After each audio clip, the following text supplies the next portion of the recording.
les choses changent. Tout le monde le savait depuis longtemps.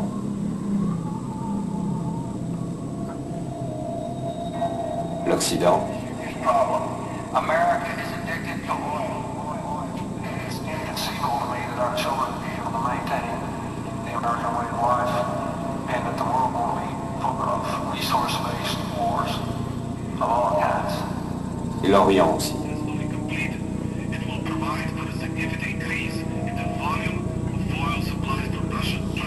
On le savait il y a un siècle. There is no doubt about our absolute complete dependence on oil. Without oil, civilization as we know it could not exist. Le pétrole s'épuisait. Elle est belle, notre époque. Post-Moyen-Orient, pic pétrolier, post-n'importe quoi. On l'a appelé la longue catastrophe. C'est venu doucement, petit à petit au début, les queues à la pompe. Et puis cette canicule en 2008, où les blackouts ont duré des semaines. La grippe aviaire a frappé en 2009. J'ai été retiré de l'école quand les vaccins ont manqué.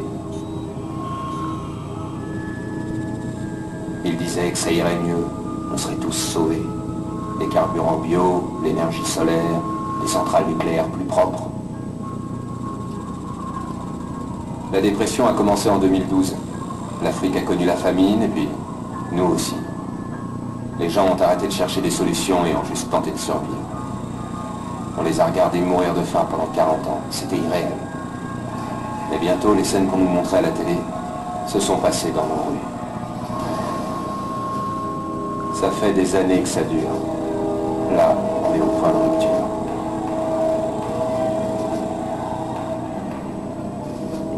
J'avais 16 ans quand la Chine et la Russie ont cessé de se battre pour s'allier contre nous. Très vite, nous avons formé la coalition. Désormais, on se regarde en chien de faïence autour des derniers puits de la Caspienne. J'ai intégré la section journalisme de Princeton et on m'a envoyé à l'étranger. Ici, au Turkménistan, tout est bien réel. Comme ces villes en préfabriqué, vestiges du boom pétrolier en Asie centrale. C'est là que ça va se produire. Dans de petites villes sans nom, bâties en 2 semaines par les pontes de l'industrie pétrolière.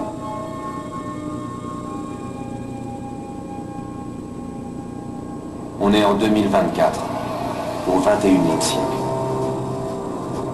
Les gens me demandent pourquoi on n'a rien fait. Je réponds, on a toujours su.